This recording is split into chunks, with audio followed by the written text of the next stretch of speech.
Hey everyone, welcome to the third episode of our Needle Devlog. With this new format, we're trying to give you better insights into what's happening at Needle, what fixes and features have landed, and what's coming next. Last time, we looked at the 4.2.5 release that came out 1.5 weeks ago, and also talked a bit about the alpha changes. And I'm just going to reiterate some of that. For example, we've landed support for having both C# components and assets and TypeScript components in the same package.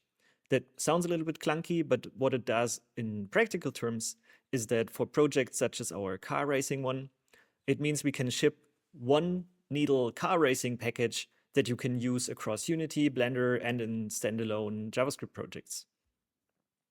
We've also improved some areas around subscene export. So when you have like complex scenes where you can switch things around, then this is now working much better.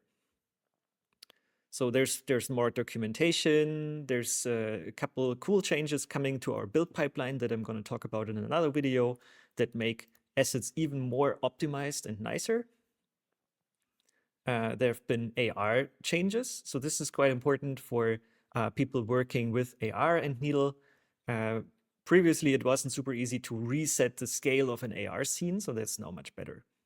So that's it mostly for the 4.3 release that is out now. You can start using that immediately. And upcoming are more changes to post-processing, to interactive components, and other areas. That's it for this update. If you have any feedback or suggestions, please let us know in the comments.